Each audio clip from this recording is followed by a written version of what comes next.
Okay, what is going on? LBHT Crew B. What is going on? What is going on is I think all of the NBA fans finally got what they wanted and then realized they didn't want it no more. what was that? What didn't they want? They didn't want a series? Physical basketball. all of a sudden, people get physical, and you want police involved. It's ridiculous. How about that? Yeah, I listen, there were some bad calls in the last game. I mean, there's some bad calls in all the games, but yeah, there are a couple. It's like, I mean, you have to call it. I understand you want to let them get physical, but you have to call it, But, I'm not even talking about the calls. Yeah, there's always bad calls. But, like, people are over here clutching pearls because he pushed Jalen Brunson mildly. Like, what do you think they was doing in the 90s? That era that you love so much, that nostalgia that you long for. What do you think they were doing back then? They don't know. They were told it was physical, but they didn't actually see it. Yeah. And now that they're seeing it, they're like, "Ooh, no." That is true. They said, put out a warrant for that Frenchman. Listen, y'all, it is Wednesday. Happy Wednesday. Hope your week is going well, but if not, hopefully it gets better starting right now. We are streaming live on YouTube, Facebook, and Twitch. So wherever you're watching us, make sure you hit that like button, follow, subscribe, all that good stuff. If you're listening to the audio form of this, we put this out on Thursday at noon. So we hope you're enjoying your lunch break. Make sure you leave us a 5-star review. And who we got in here early? We're here early, and just Alla was here early. Just good evening, everyone. Thanks to Mahomes' new deal and Lamar's patience, we now know his starting price is $64 million a year. Smart guy. Oh, we're going to talk about that. We are going to talk about that. Yes. But you know what, just Al, I'm going to wait because we're going to dive into that. Oh, trust me on that. Dance fans, salute. Good evening. Dewan 1007. Dewan 1007. Okay. He used to be 100. That was 1007. He leveled up. Okay. What up? So let's freaking go. Yes. TC. Good evening. Wayne Drummond. Good evening. Yes. We got the super producer in the house. Adelia says, hey, everyone. Don't forget to hit that like button and subscribe. If you haven't, super chat or cash app, $ LBHTShow if you want to guarantee your comment is read on air. That's right. Yes. That's right. Point. What's good? Clot's in the building. Clot's in the building early. Okay. Yeah. Okay. Osmond, salute. What's going on, Osmond? And thank you for that email or the message, Osmond. Osmond provides a lot of info for us for the Black History Facts, and it's much appreciated. Yes. Okay. Our guy Urban is here. What up, Urban? Says, what up, y'all? Harv sent me to ask you, what does hashtag kick for change mean? Don't answer.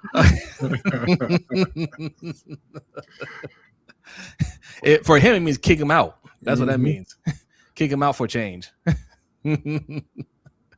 See, Iron Addict, salute.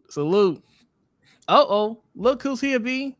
It's Tracy. Tracy is here. What's going on, Tracy? Says, all right, everyone, my favorites, Jose and Brodny, much love to everyone. Much love to you, Tracy. Always glad to see you. All right. Our guy Hendo is here from the Road Pod. What up? Thanks for coming through. Michael Hawthorne, salute. Says, what up, gentlemen? I'm feeling better and better about our Ravens. That's what's up. This is the time for optimism.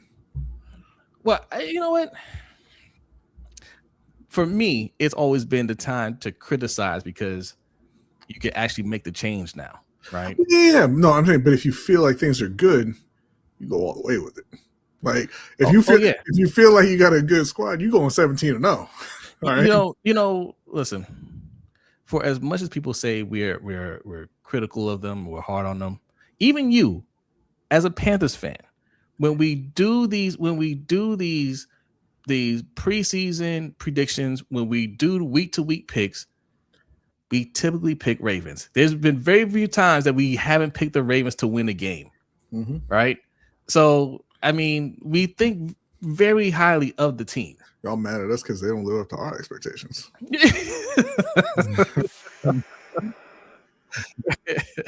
Every week we're like, we'll talk about how bad they are with the O-line and things they did wrong, but the next week we're like, yeah, they should win. So yeah, we're not as negative as you guys think we are. Ty Riggs, salute, says what up with you? Thanks for coming through. Game Too Easy says, what's up? I'm just like you now, B. I can't keep up with morning shows no more. That's what the replay is for, Easy. Yeah. Appreciate and you. Listen, we understand the off season is winding down. Today was the last day of mini camps, and there's not going to be a whole lot to talk about. There might be little things here and there, but it's not going to be a whole lot to talk about until training camp. So enjoy your summer. Starting Monday, Jose and Hendo gonna be like, calls. Nobody takes more calls. But you know what? The morning show always takes a life of its own. Like the morning show, to be honest, it's become a Ravens podcast. It wasn't meant to be a Ravens podcast. It's meant to be just sports in general and always mixing the Ravens talk. But we're going to talk, we're not going to force it. We're not going to force any football talk when there's nothing to talk about, but we will have a lot of fun. All right. Just like on the main show. But, listen, if you check out for a little bit, I mean, this is the time to do it. It's a summer. Go enjoy your free time. You know what I'm saying? Football will be back soon. It's going to ramp up and we're going to have a lot of fun. All right. But thanks for everybody that hangs around. And or alternatively, going out and enjoying your free time and having fun. That's where second round exits. Champions lock in. All right. You got to be here every day. Well, every morning. No, this is the time. Go out and have fun, but spread the gospel.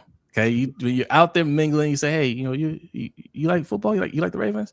Check out Lunch Break Hot Take. All right, go check them out. In fact, take them to our website, LBHTShow.com. Because if you haven't been there recently, there are changes coming. All right, and you will notice it every week. I say every week you'll see something a little different, and that's the case. All right, and by the time the season starts, I think you all will be very happy with the website, and you'll be going there quite often. That's just my guess. Spirit of Justice says Ravens, Knicks. Okay. A lot of Knicks fans. Did you know Sherelle is a huge Knicks fan? Really? Yeah. If she pops up in here, you'll see her avatar. It's Knicks. It's all Knicks. Everything. These teams are pretty evenly matched. Right, they're going back and forth. If the Knicks, nothing surprises me at this point. The Knicks win tonight, that won't surprise me, obviously. If they lose, that won't surprise me either. 2-2, then we're going to find out what these teams are made of, right? Because the Spurs took 2 L's at home, and they said, "All right, let's just go get these two wins on the road." If they do it, the Knicks got to be able to say, "All right, man, let's go back and get it. It's tied up." We're gonna find out what they made of. All right. I told you the Knicks scared, man. They tapped into they had the people out front burning sage to get the Trump out the building. That's fans. They put a call into Shaolin for the halftime show tonight. That's the fans. That's not the players. That's not the fans. That's the organization that did that. The players aren't nervous after one loss. Me and Hendo were talking about it. Like, you're going to see if it's Meth and RZA and then at halftime. All right, finals, you got Wu-Tang. If it's you got it, Capadonna, you panicked.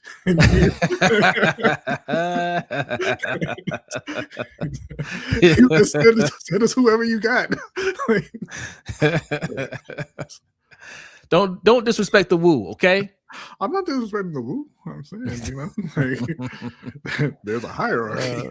Who else we got in here? Devin Janelle Konichiwa over in Japan. Thank you for coming through. And she was here this morning too. Appreciate you.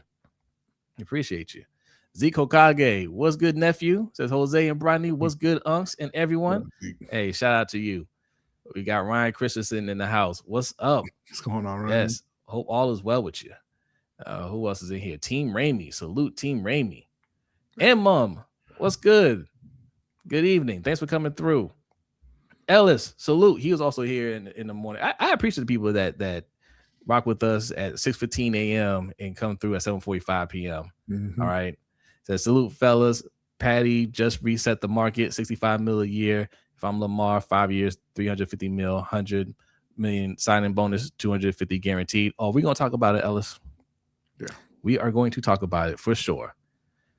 Shelly Shell, what's good? Thanks for coming through. Who else is here? Got Game Too Easy. We got Ravenville in the house. What's going on, Ravenville?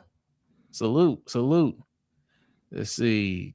Killer is here. It says Hola Jose and mucho gusto, Brodny. Nice to meet you, Cam. And Mom says B is right. There's cream, cash rules everything around me. Then there's check out my gravel pit. Yeah. They try to do a little commercial with that. They didn't need to, but you're right. It depends on what they're performing. That's true. Okay. Game Too Easy said Pat got 65 mil. No. He got 65 mil a year. And the new deal game is for $504 million. Yeah, $504 million. Okay. All right. Well, listen, we have a lot to discuss. And he hasn't even been playing that great the last couple of years. And he's got a torn ACL. Look at that. That's what value. Ellis is right on with that 70 mil. Yeah. We have a lot to discuss. We have a lot to discuss on the overtime show as well. Listen, this is a place if you are looking for content in the off season, this is the place to find it. Okay, because we will find some stories to talk about that you guys will be interested in. All right. King salute says love y'all boys, but as soon as that game come on, man, you and me both, King. King, I appreciate you just checking in. Thank you. I appreciate you just checking in. Yeah, we don't begrudge anybody to watch what looks like one of the best and most interesting finals games in a very long time, in about a decade. Facts. Go have your fun. We not holding you up. All right. Enjoy. Look, there's replay for a reason. You can always come back and watch.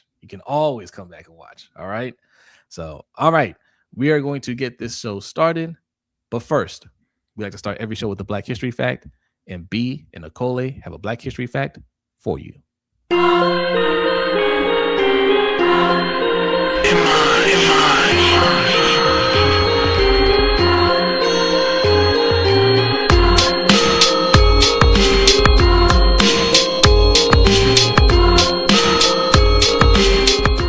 This week on the LBHT Black History Fact, Ron Stallworth's story is one of determination, sharp instincts, and a willingness to confront hatred head-on.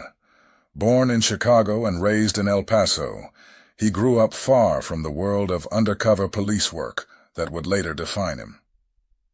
After high school, he moved to Colorado Springs and joined the police department, becoming its first black cadet, and eventually, its first black detective.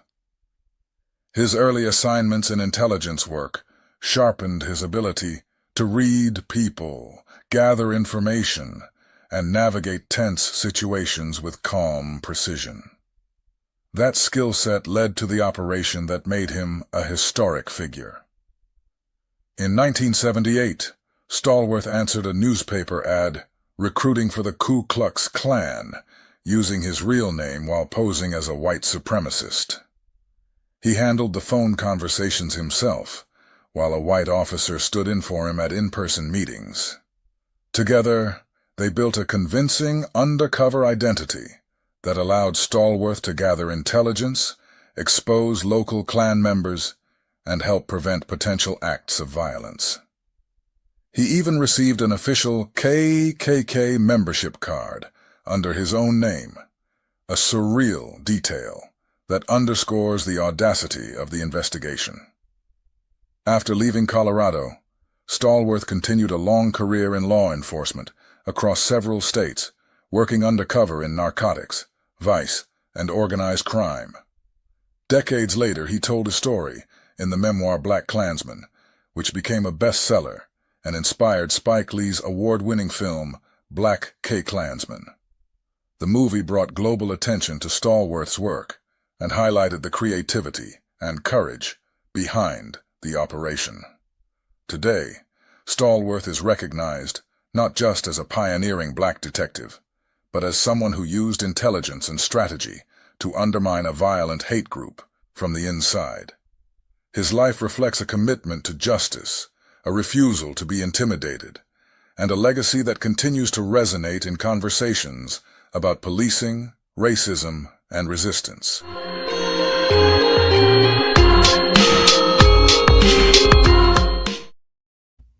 Salute to the Black History Fact. Yes, people are like, that's a real story. Yes, that's a real story. Yep.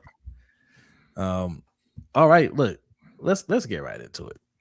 Okay, this is breaking news. Pat Mahomes is now making $500 million.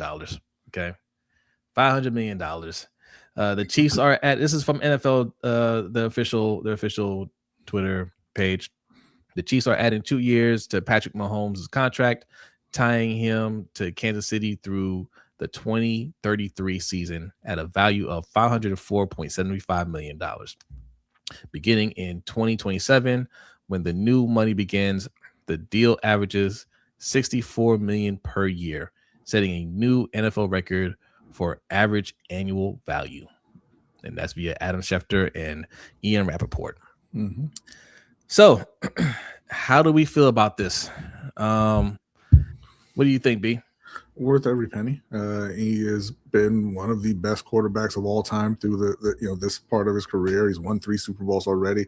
Yeah, and they've struggled a bit recently, but I think that's a part of Travis Kelce getting old, them losing Tyreek Hill, obviously, and them having some issues on the O-line, and the league just catching up a bit, right? But quarterback is still the most important position in the game. It's the most impactful position in the game. It's where you can really separate yourself from the other teams, and he is arguably the best in the league. I think he's probably number 2, but he's no lower than that. So getting that guy locked up, and he's under contract now through 2033, is a no-brainer. Yeah. No, absolutely. Every time, like the last time he got his deal done, there was no talk about any contract discussions or anything like that. It just happened quickly, and they announced it, and the organization said it, and Pat Mahomes said it. Said, "Hey, look, we don't make this a big thing. Like, my agent takes care of it. We get the deal done, and we celebrate." And the organization came out and said that too. Like, we're never going to make this an issue. When it's time to rework his deal and make him the highest paid quarterback again, we're just going to do it. Drama free. And by the way, a lot of Ravens fans ask why Lamar won't redo his deal to open up cap, why he wouldn't, do the restructure to help him out salary cap wise. Tom Brady did. He always gave money back, and Pat Mahomes doesn't have any problem doing it. It's because they don't have any problem giving those guys their money. Right. You dragged out the Lamar Jackson extension for a year, made it very public, had people who work for the team going after Lamar a bit. You didn't really endear yourselves to him in that way, right? Right. So why would you expect him to just be very willing to work with you in return? Right. I'm sure if the Chiefs asked Pat Mahomes to redo that deal, to restructure whatever, so yeah, fine, whatever. Yeah, and redo, restructure, because the same thing that they used to say with Tom Brady. Tom Brady got his money, right? They restructure it. He get a bonus. He get the money, other ways or whatever. But he got his money. He didn't take a pay cut. Pat Mahomes is not going to take a pay cut. If it has to restructure, it'll restructure. And again, he can do that because he trusts the organization. Of course, he does. They've always surrounded him with protection and weapons, and a couple of times where the protection didn't hold up, they revamped the O-line. They're always out there trying to get him some targets. They're always trying to put him in position to win Super Bowls. So there's that trust there. There isn't this trust here. It doesn't matter what Lamar says, because Lamar's a team guy, and I'm sure he loves it here. There's the only team he knows, and he wants to win here. But the fact is, you don't invest in him. You don't, like, you play games with this contract. You don't give him you spend the least amount of money on the O-line. You don't spend any money on offense at all. So why would he give them back money to go put it into the defense? That makes no sense. Right. And thank you, Kobe, for the super chat. I appreciate that. Says, want Lamar to resign, but won't upgrade O-line. Right. Mm-hmm. You want him to give money back, but you don't want to sign a center. You want him to give money back, but you don't really want to upgrade guard unless it's through the draft. And then maybe you'll resign him when his contract's up, but probably not. Yeah. Right. This is why. And also the obvious reason why Lamar is holding out for a deal, because this right here. Yes. Right? You always want to be last to sign. Yeah.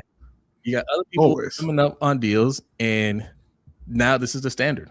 Mm-hmm. And listen, let's just go ahead and kill all these talking points right now. Because what people will say is, oh, well, yeah, Pat Mahomes can get that deal because he's a 3-time Super Bowl champion and Lamar hasn't won the Super Bowl. All right, cool. Well, let the Ravens sign Pat Mahomes then. Right. Oh, you can't sign Pat Mahomes. He's not available. Well, guess what? You better pay Lamar then. Yeah, and winning a Super Bowl is a team accomplishment. Lamar is a 2-time, should be 3-time league MVP, right? Yeah. So there's really no argument that he shouldn't be, if not the top, among the top paid players in the NFL, you know? And like I said, Pat Mahomes has not been the Pat Mahomes of old recently. And they still don't have any problem giving him his money because they know the value that he brings to that team. Yeah. And I think that's always been a problem in Baltimore, not understanding the value that Lamar Jackson is bringing to you. Facts. Like this, like I said, it's smart by Lamar to hold out and wait because, like, again, that is a new starting point. Mm-hmm. Like, you're going to have to pay me more than Pat Mahomes, and there can't be any excuse as to why you can't. You don't have the money. What do you mean you don't have the money? What you spending the money on? Kobe, thank you for another super chat. I appreciate that. Says, why aren't you happy with third round wide receivers and John Simpson? Why aren't you happy, Lamar? And it's only the one third round wide receiver. The other one was in the fourth. Right. Yeah, that's a total of what? It's about a total of $18 million spent. Right? No, that's not impressive. Like, well, hold up. You didn't hear that Elijah Surratt caught a pass in practice? Yes, so, I'm very happy. This conversation over. So 2 different conversations, right? Like, I feel kind of good about Elijah Surratt. Mm-hmm. I think he's more pro ready than most people realize. I think he can come in and make a bigger impact than his draft position. I don't think he's going to be a superstar, right? But I think he is going to be pretty good, and I think that's a quality pick. But that's not enough. You know what I'm saying? It's just not enough. You're not you're not. The game plan going into offseason is, let's get lucky in the 3rd and 4th round. Yeah, with wide receivers. Let's get lucky somewhere with center because he has no answer. The first plan was to sign Linderbaum, and then he ended up getting paid a lot more than you were prepared to pay him. Okay, and you didn't pivot immediately after to sign anybody else. You said, okay, we're going to the draft, and there's a couple of guys that we like. Oh, they went higher than we wanted to go to pick those guys, and now you have nothing. Well, yeah, and listen, you can like Jacoby Lane and Elijah Surratt and everything. That's fine. The real question is, do you like them enough that Zay Flowers, Rashad Bateman, Jacoby Lane, and Elijah Surratt you feel like is a good answer to the Broncos defense and the Texans defense and the Patriots defense and the Seahawks defense? Like, do you think that is a good enough wide receiver room that you don't have to worry when you play those teams? I don't think it is. Yeah, I don't think it is. And, if you're getting that guy in the 3rd round and you want him to be a contributor, you've got to have 2 guys ahead of him. 100%. 100%. They can't be gunning for a starting position. Yeah. Right. Unless we get like a Puka Nacua type of player. Right. Who knows? Danity, what's good, Danity? Good to see you. Says, heard Andrews got yelled at today and started smiling for joy. Danny is so mean now.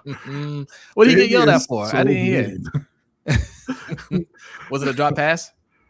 Like when we had the meet and greet and everything, Danny seemed so shy and all that. And like, you know, she got comfortable and just turned into Danny is savage. Like y'all should have seen the things that she was tweeting at the Spurs, and that's her team. It was I was scared reading my phone. Yes, Danny is a true Spurs fan for sure. For sure. Big Reg, what up? Good to see you.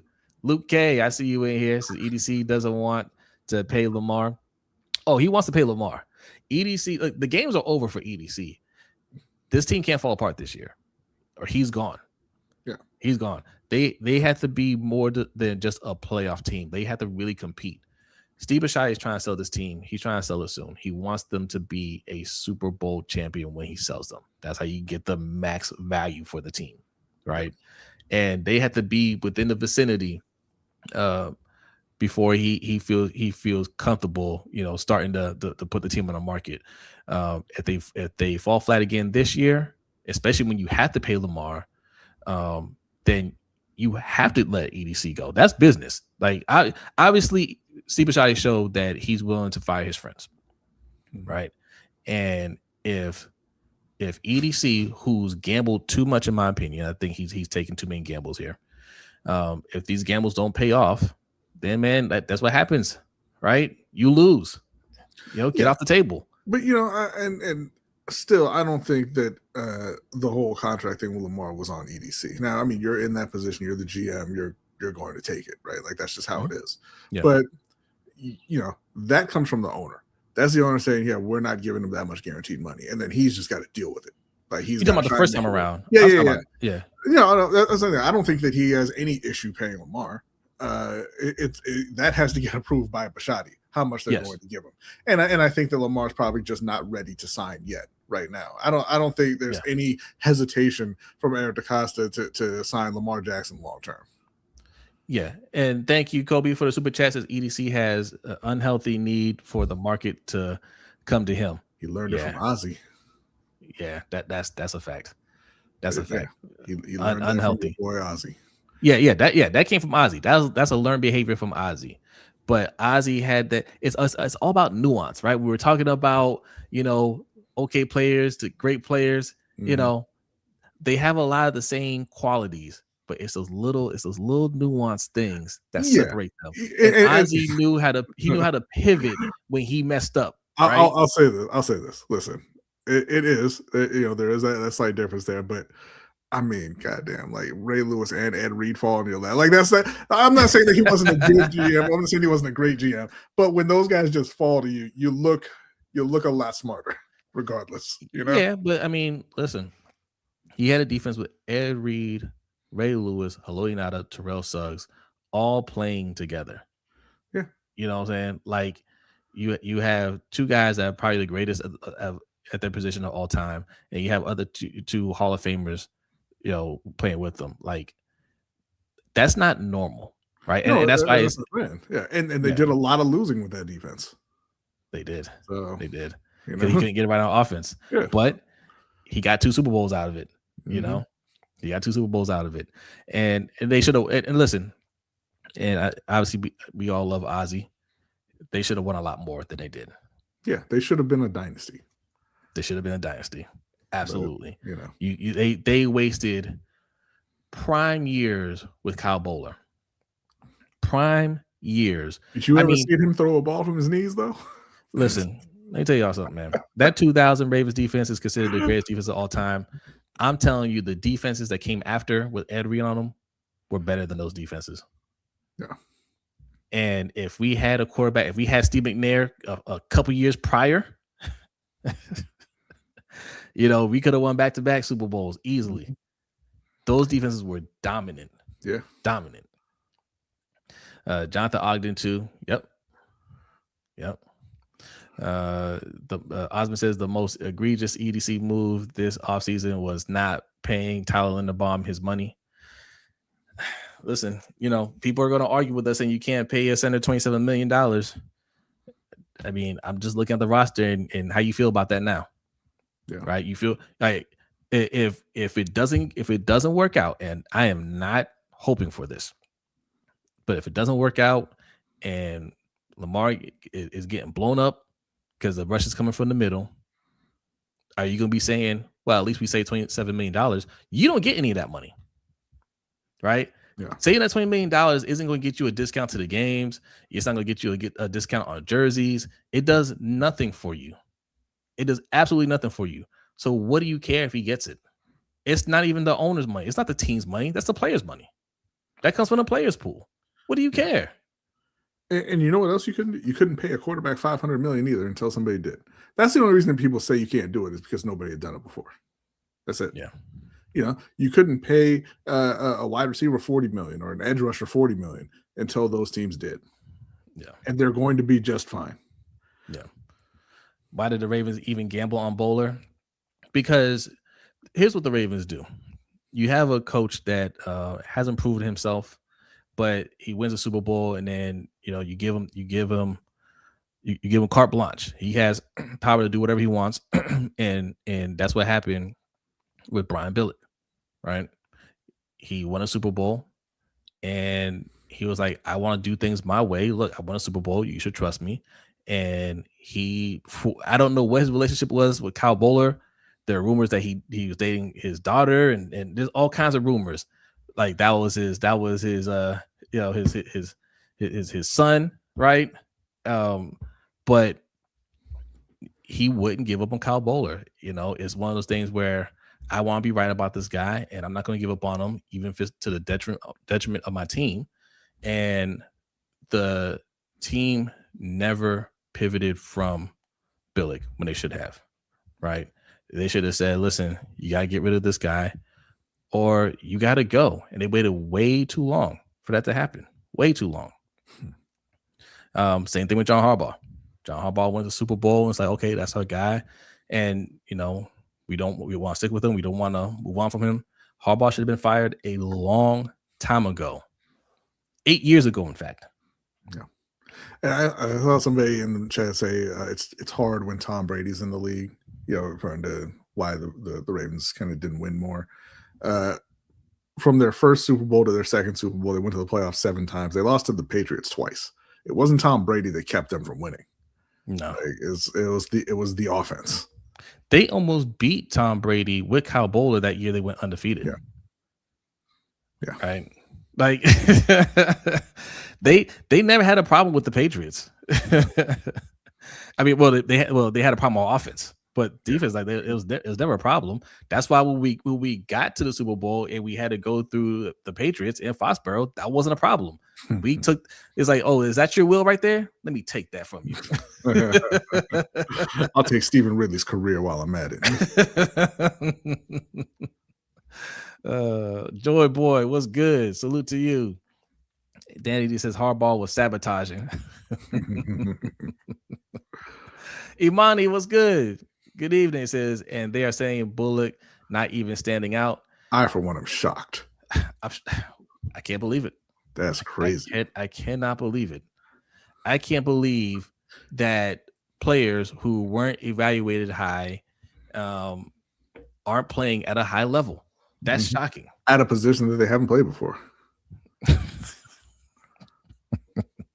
So you're not very good at your best position. Let's see how you do at another one.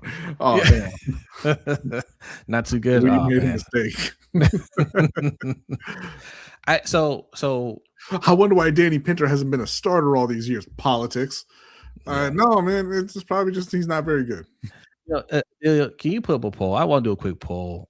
Does Lamar Jackson, is his new contract surpass Pat Mahomes' contract? Does it surpass $5 million? What do you think, B? $500 million? I'm pretty sure. 500 million. 500 sure million. It's 500 million. I don't know, 5 million. That's no, you got to do it by the average though, because the 500 million that's going to depend on the length. Like Pat Mahomes' deal is through 2033. That's Lamar's going to be through 2043. Right. So is he going to surpass 65 mil a year? Okay. And I say $65 million a year. Yes. They ain't got no choice. They have no choice. Well, I think is especially if it's after this season that he gets done, right? Because like right now, If they did it right now, probably not. But I think everybody on screen, and I think everybody in the chat thinks that they're going to start at least 7-0, right? With that weekend schedule y'all got. And I think, we all think you're going to win 12, 13 games or so and go to the playoffs. So I think that, by the end of the season, it's going to be over 65 easy.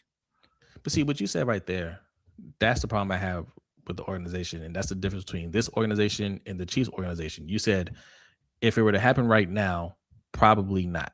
Why? Mm-hmm. Why not? Like, the Chiefs already showed you, hey, like they're not competing with anybody, right? This came out of nowhere. They're like, hey, you want some money? Sure, here you go, right? Why can't the Ravens say, okay, he's getting $64 million. Hey, Lamar, we got $65 million a year. Like, it's gonna be that, but we're gonna give you $1 million more. Here you go. It should be that easy. They don't operate that way. It's the Chiefs said, hey man, you're coming off a down year. You had an injury. We didn't make the playoffs. Here's the biggest contract of all time. The Ravens say, hey man, you're coming off a down year. You had some injuries. We didn't make the playoffs. Why don't you give us a discount? So we can get edge rushers. Right. I'm sorry. Edge rusher, not the best one. Yeah. Well, allegedly they try to get 2. Yeah. All right. The poll is up. Should Lamar Jackson's new contract surpass Pat Mahomes' $65 million per year deal? Type 1 or 2 in the chat. 1 for yes, 2 for no. It can't be 1. I think he should get it. Okay, that doesn't count. It's got to be just 1 or just 2. Okay. This man said 10 wins is your max. Amp. What? Have you looked at your schedule? Go look at the schedule and then come back and say that again. I think that's going to be hard to do. It's gonna have to be catastrophic for y'all to win only 10 games. 10 wins, EDC will be fired mid-season. Okay, if we're stumbling into 10 wins, he will be fired mid-season. Not with this schedule, it's very favorable. They better have 10 by week 13. I agree. Man. I agree. Ty says, no lie, no Super Bowl. You can't pay him more than Mahomes. Maybe a little under, like 450, 475. Well, let me ask you this, Ty. If he says pay me or I'm out, is Pat Mahomes available? He is our Pat Mahomes, right? Because this is how we lose out on Tyler Linderbaum, because we're like, oh, well, he's not this guy, right? He's not Creed Humphrey. Creed Humphrey ain't available, bro. Right. Tyler Linderbaum is. And if you don't pay him now, somebody will pay Lamar $75 million. You know that, right? You know, if you're sitting here thinking, oh, we can't pay him $65 million a year, there's a team out there like 75. More guaranteed, right? They will do it. Don't think he can't get that money. He absolutely can. And if you're thinking, oh, well, he hasn't delivered us a Super Bowl yet, guess what happens when he leaves the team? Yeah, see, because there will be no Super Bowl. You say no Super Bowl, but you didn't give him no Travis Kelce and no Tyreek Hill either. So Max. And you didn't give him an Andy Reid either. Or Creed Humphrey. Pat Mahomes fell into the best possible situation for a quarterback. The best. With the Kansas City Chiefs, with Andy Reid coaching them and all that. It does not get better than that. The situation you land in matters so much for quarterbacks. Lamar landed into what you could argue is a bad situation for quarterbacks. You got John Harbaugh and Greg Roman coaching the team. You got no wide receivers for the first 7 years of his career or 6 years of his career, whatever it was. Like, the fact that he's performed as well as he has in that environment is astonishing. Yeah. And he saved jobs. Yeah. He saved jobs, and they know it. And again, he holds all the cards. He holds all the cards. You cannot trade him. You can't franchise tag him. He can hold up the entire offseason next year with the salary cap hit. He can tie it up and make it ugly and be like, look, y'all just gonna have to figure it out. And then, after this disaster of an offseason happens, and I'll play out my contract and I'll go somewhere else, and then what will you be? Yeah, right? and also the other part of that, Ty, is this kind of Pat Mahomes won those Super Bowls, right? Those Super Bowls happened in the past. They're paying him for the future. Yeah. Right. Most recently they missed the playoffs at 8-9 or whatever they were, or 7-10 or whatever. You can't pay somebody for what happened back then. Like they're paying them because of what they think can happen in, over the next 7 years. Do you think that Lamar Jackson is going to go into the tank over the next 7 years? You think you have no shot at winning a Super Bowl with your brand new coaching staff and all that? Because that's what you're paying him for. You're not paying him for the past. See, like this, but this kind of goes down like a whole psychological rabbit hole, right? Because what are we really saying right here, right? If you're saying, hey, he hasn't won us a Super Bowl, are you saying you don't believe he can win us a Super Bowl, right? Because if you believe he's going to deliver the Super Bowl, then why not pay him the money? Because that's what you're paying. You're paying for what you think they're going to do for your team in the future. If you think no, he's not going to deliver the Super Bowl here. Who do you think can deliver us a Super Bowl with this team constructed now? Well, yeah, and my thing is it's always yes or no on quarterbacks, right? If you think that you can deliver the Super Bowl, players in the league, period, over this, the beginning of his career, you don't expect that to go anywhere, then you pay him the money. If you don't think he can deliver that, then why would you pay him anything? Why would you even come in why would you come in at 60 if you think this guy can't win for you? But the point I'm trying to get to, right? Like, okay, for those of you who think, oh, hey, we're not going to win with Lamar. If you think that, I'm challenging you. I contend that you don't think it's Lamar. You think it's the team as a whole. You think, hey, he's taking this team as far as he can, and we can't win. Because if Lamar were to move on, right? Even if we were to get a good player, even if it was Pat Mahomes, we just swap. Hey, Pat Mahomes wants to come here. You don't believe Pat Mahomes is going to win here, right? You don't believe that. And if you don't believe Pat Mahomes can win here, there's nobody you think can win here. And if you think nobody can win here, it's because it's the way the team is constructed, right? Because we saw what it looks like when you don't have a star caliber quarterback running the offense for a couple of weeks. It looked like a complete mess. And the O-line looks worse now. Yeah. Right. So yeah, it's not so like we're projecting it onto Lamar because we want Lamar to carry the whole team on his back. But if you're thinking, nah, we can't do it, it's because the team failure, not Lamar. If Lamar went to the Rams right now, do you think he win? Bet your ass you think he win. Right? Yes, I do. If he went to the Eagles, do you think they win? So it ain't Lamar. It ain't Lamar. It ain't Lamar. It's the team. Kabashi says they don't believe in A. I don't think it's about Lamar. I don't think they're projecting their doubts onto Lamar. I don't think they don't believe in Lamar. I think they just don't believe in this team. If you don't believe in this team, guess who has to go? GM. Yeah. GM. Antonio Williams says Pat inherited an already Chiefs playoff team. Yep. He played one game his rookie year behind Alex Smith. Yep. That's true. They had a plan for him from the time they drafted him. They had a plan.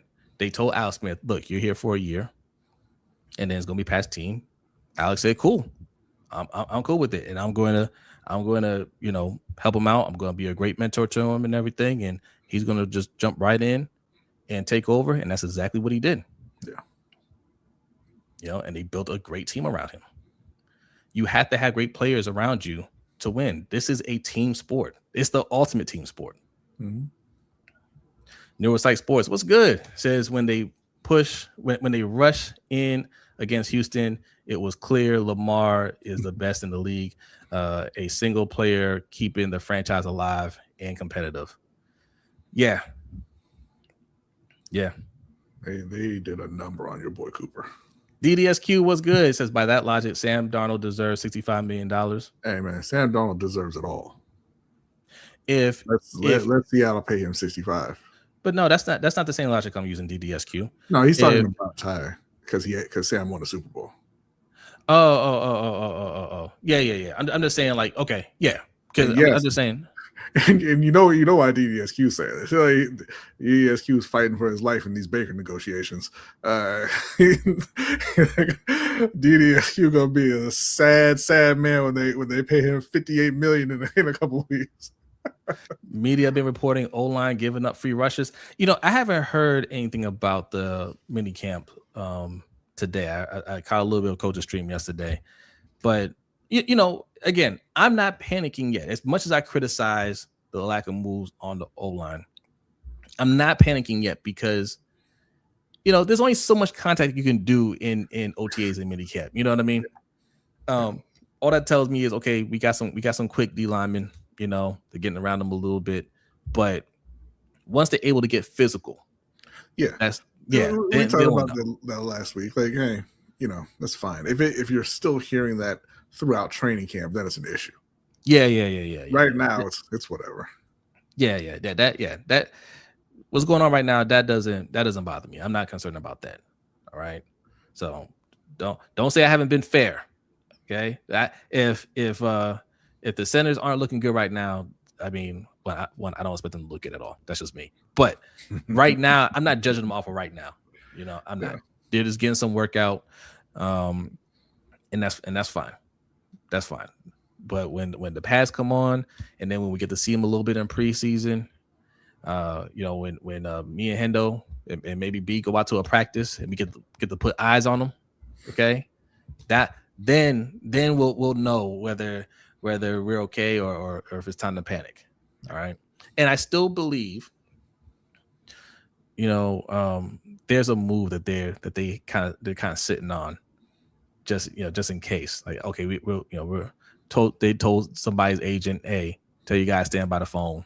We're gonna call them, because if it's a veteran, you don't need them for a mini camp, right? You just tell them, hey, just be ready. We're gonna call you up before training camp. You got time, I'm gonna say this. Bring them in. I'm gonna say this. Maybe they've called somebody, maybe not. There ain't nobody out there worth calling. So no, and it's getting dire if that's what they're looking for. The guy from Detroit, he's the only one, and he wasn't great at center either. But he's a veteran. Yeah. You saw Joe Bitonio retired? I sure did. Somebody said he went to practice and saw what this team was looking like. It's like, yeah, all right, I'm gonna head out.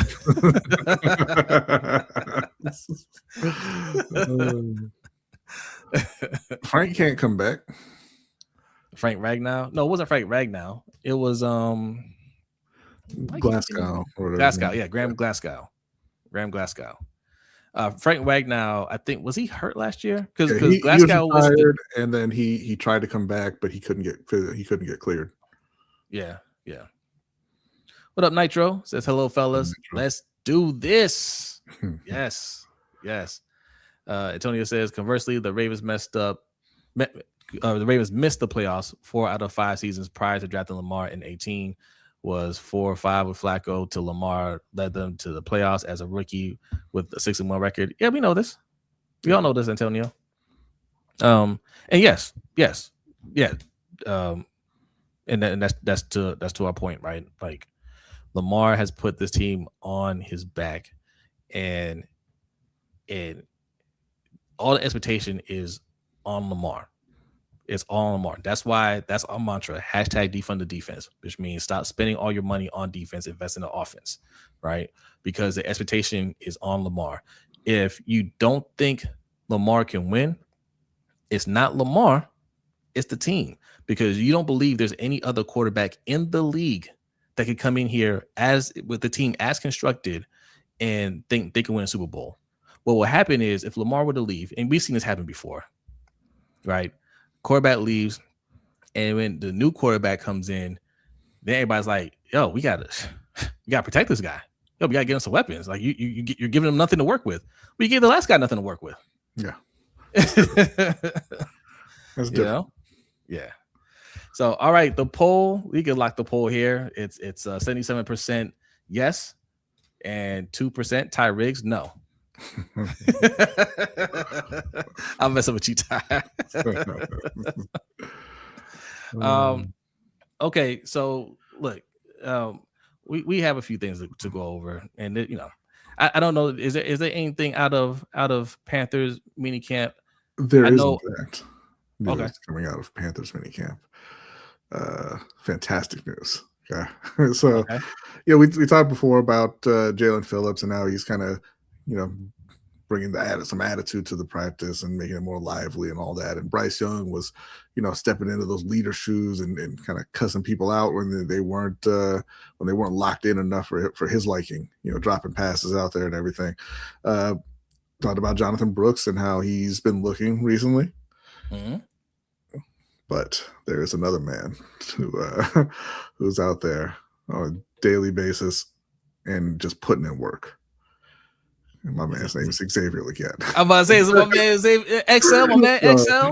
Recently, okay. Bryce went to spend some time with Xavier in his hometown. There's a bunch of pictures out there. They went, some a four-wheeling and whatever they do down there.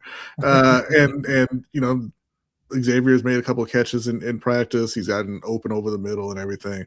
And, Bryce and the coaches have been praising Xavier a lot, saying that he's got a great understanding of the playbook, better than the last couple of years. He's got a really high IQ and he's got a really great command. The younger wide receivers are coming to him and asking him where they're supposed to be lined up on plays, and he's just directing everybody. They said he's getting a lot more comfortable in the system and everything in year 3. And, listen, he's always had the physical gifts, right? He's a big guy. He's strong. He's fast, and he looks good in these practices and everything. It's always just been a, I don't even want to call it a concentration thing. I don't know what the disconnect has been, but in games, he forgets to close his hands around the ball. That's all.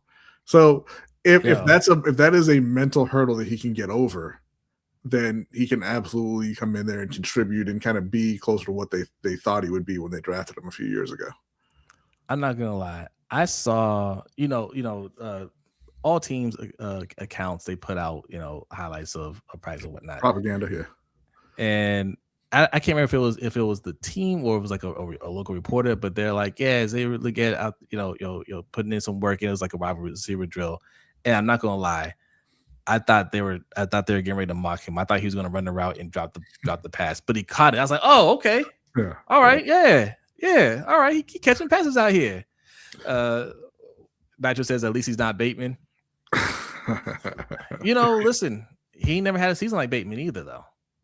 No, he hasn't had as good of a season as Bateman. He hasn't had the high, but he's never had the lows either.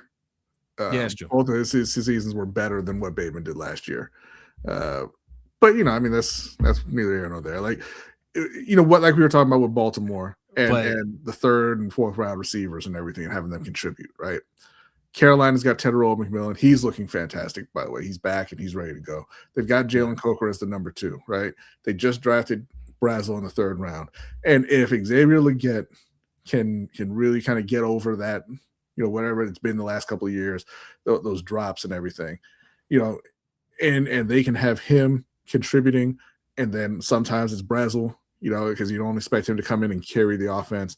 That's a great situation for Bryce and for the team, because you have your 2 top guys already, and if you can get a solid contribution from Xavier Legette, and you can get a nice little contribution from Brazel as well, with him stretching the field, and maybe he gets a few deep passes, a few touchdowns or whatever.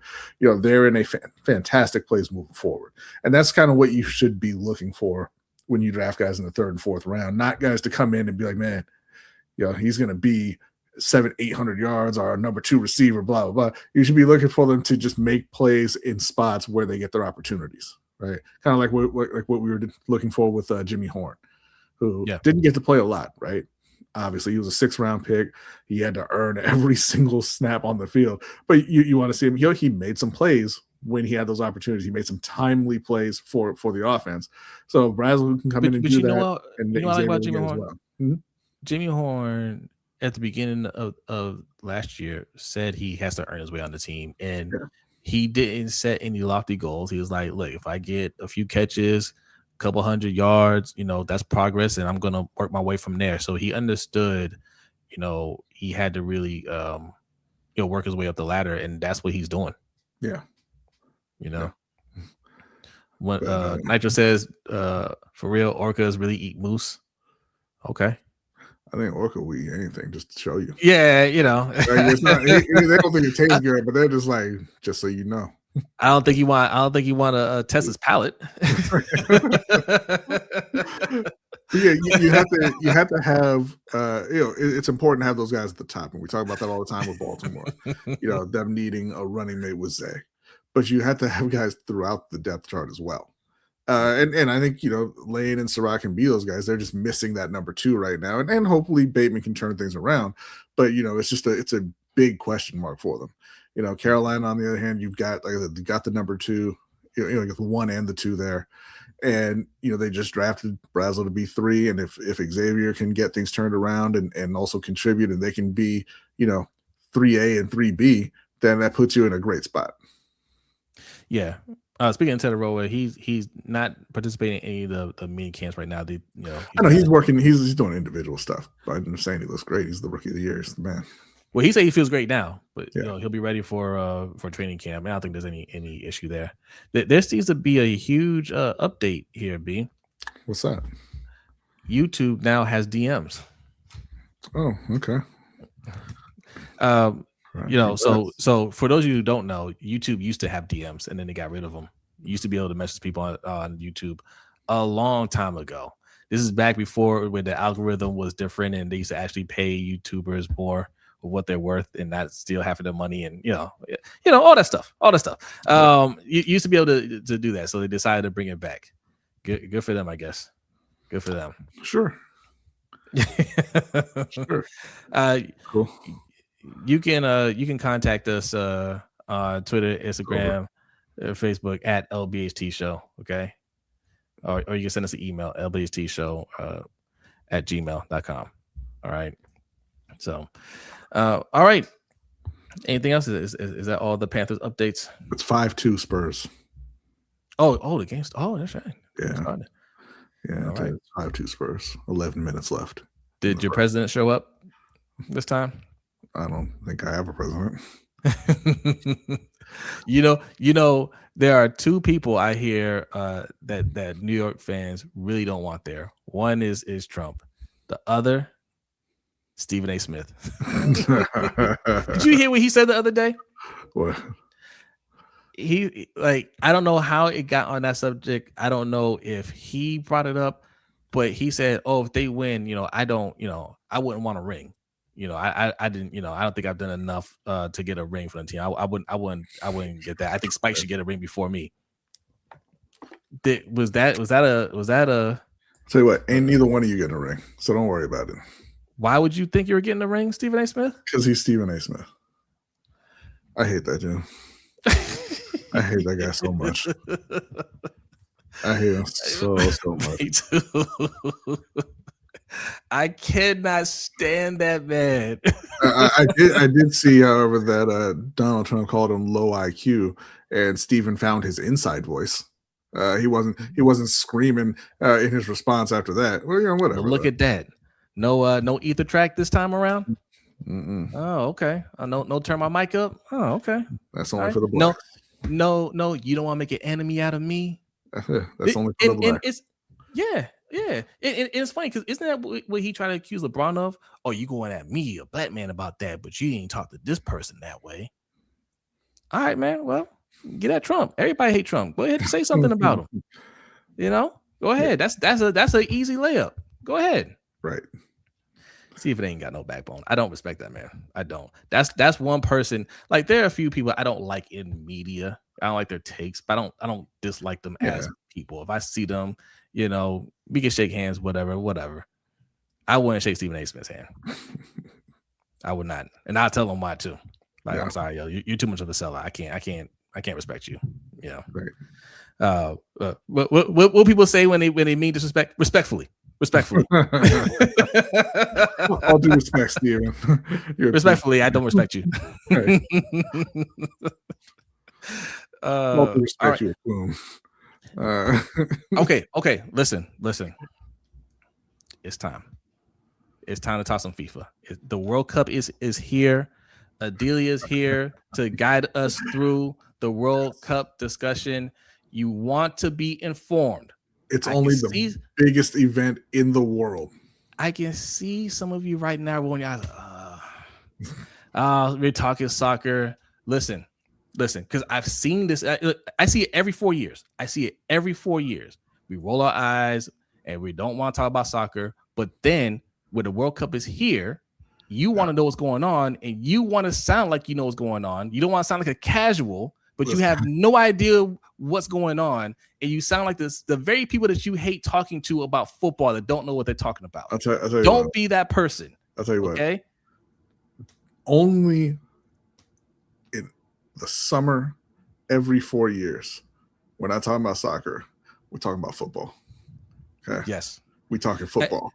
And listen, you can't not like it because the energy from those crowds is something different. Whether you enjoy watching soccer or not, the World Cup is an unbelievable event. It's not the way it's put on, but on the field and the crowds, it's a disaster otherwise. But yes, if are you ready? My bad. Second biggest event. The one that can show is the biggest. My apologies. Nitro. Sorry. Please forgive us. I didn't know. Well, we got a super chat from Kobe. Let's read the super chat. Kobe says, he says, Stephen A. Smith loves his life in the house. Leave him alone. Facts. You know what though, Kobe? You know what though? You have a point, except he won't leave us alone. Right. If he would leave us alone, nobody would ever say anything about Stephen A. Smith. It's weird, right? Because Stephen A. Smith will tell you that out of his mouth. But then if you repeat what he said, he wants to fight you if you're black.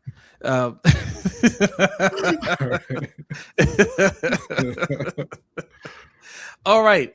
Adelia, come on up. All right. Oh yeah. That's not. Here we go. One. There we go.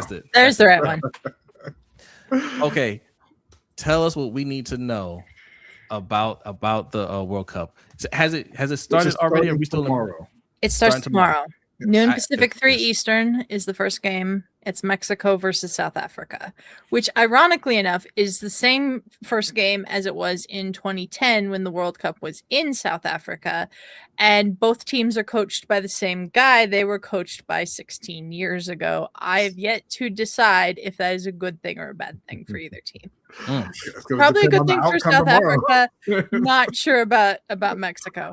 Here, let me bring this up. We got the World Cup groups.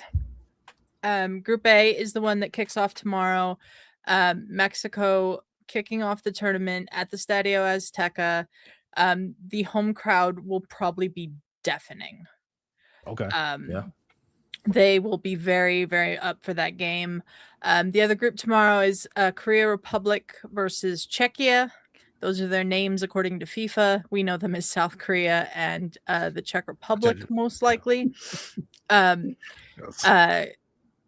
Korea has a very good chance in this group to finish second. They are a very technically sharp side that can hang with anyone. They made the quarterfinals 4 years ago. Czechia is back in the World Cup for the first time since 2006. They missed 2010, 2014, and 2018. Not since 2006. They were there 4 years ago, but they'd missed 2010, 2014, and 2018, which was a lot. That's Group A. That starts tomorrow. Group B also starts on Friday. Canada versus Bosnia and Herzegovina. Bosnia, interesting squad because they beat Italy to get here.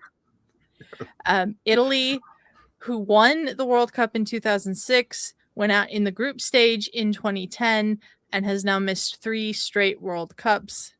Now, let me ask you about Italy. Yeah.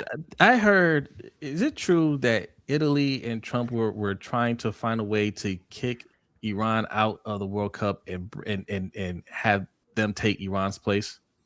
I don't know if that was necessarily something Italy was doing, but it was a lot of rumors going around when the war with Iran started that Trump wanted to get them out of the World Cup, and that the first team that everybody thought they would replace Iran would be Italy. Italy very quickly came out and said, no, we're not doing that. Okay. So Gotcha. Trump, well, he's causing a lot of problems for this World Cup.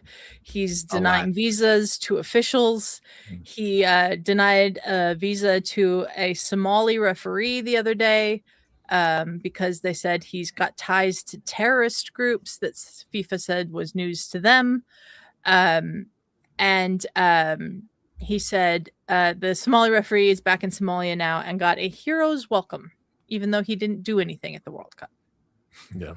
And it was funny because somebody had they're playing these videos like they're juxtaposing how all these foreign teams that are coming into the United States are being welcomed. They're being welcomed on the tarmac by security, and they're being strip searched and everything like that. Right? Yeah. Way to welcome, visiting teams and whatnot. Versus how they're being welcomed in Mexico with mariachi bands and dancing as they get them off the bus, and partying. America is a terrible, terrible place. It is. It unfortunately is now. But Canada starts on Friday at noon Pacific, 3 Eastern against Bosnia. They're playing their home games in Toronto and Vancouver as the co-host. Because this World Cup is co-hosted by America, Canada, and Mexico. Most of the games are in America, but there are also a lot of games in Canada and Mexico. Bosnia is first time back in the World Cup since 2014. The other two teams in this group are Switzerland and Qatar.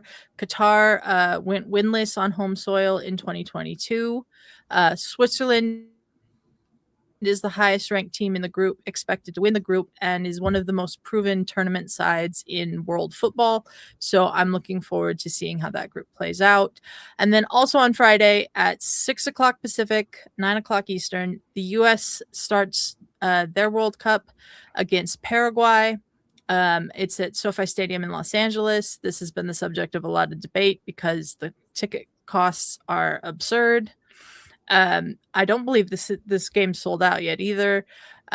Paraguay's a very strong defensive side, and they'll pose a bit of a challenge, but I expect the U.S. to win that game because they'll be able to score more goals than Paraguay will be. Turkey hadn't qualified since 2002 when they went all the way to the semifinals and finished third. They're capable of making a deep run and will be the biggest challenger to the U.S. in their group. And Australia is also in this group. And it's going to be very interesting to see how these groups play out, because not only do the top two teams in the groups make it through, but 8 of the 12 third place teams also make it through, because this is the first World Cup with 48 teams. And so there's a round of 32. So technically only 16 teams are going home after the group stage. Okay. So 48 teams in the World Cup? 48 teams in the World Cup. Okay.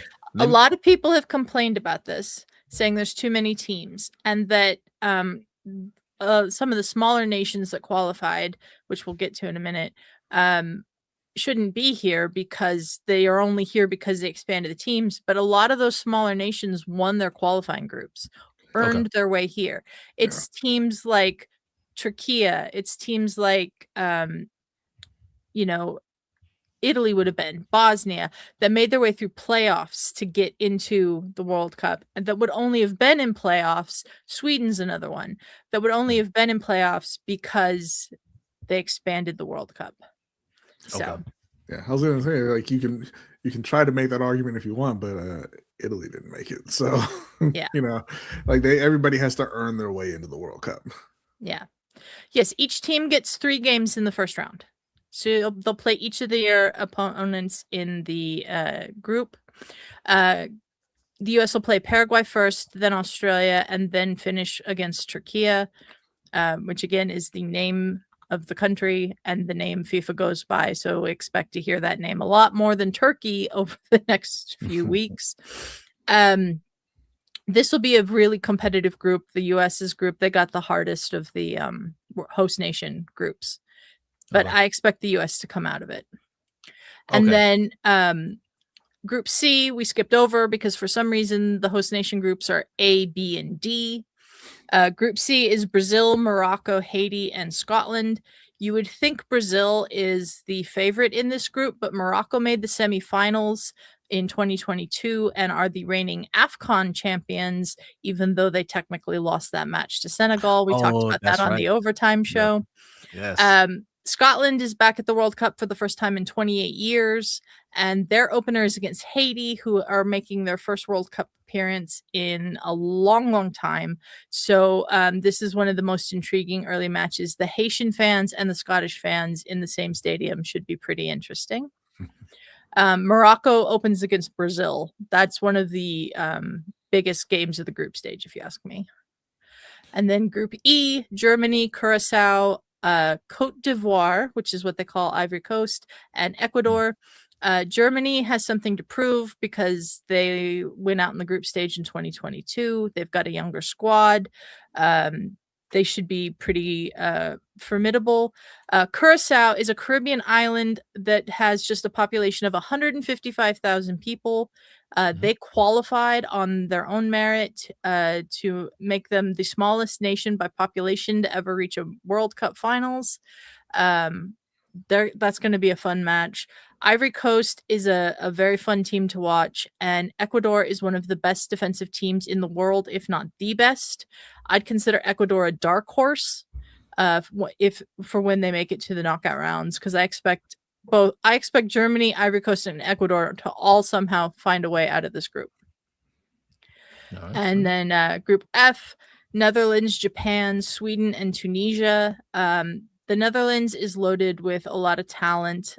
They went out the quarterfinals in 2022 after knocking out the US in the round of 16 in 2022. They're always one of the favorites to advance into the knockout stages. Japan is consistently dangerous. They've reached the round of 16 in 4 of their last 5 World Cups.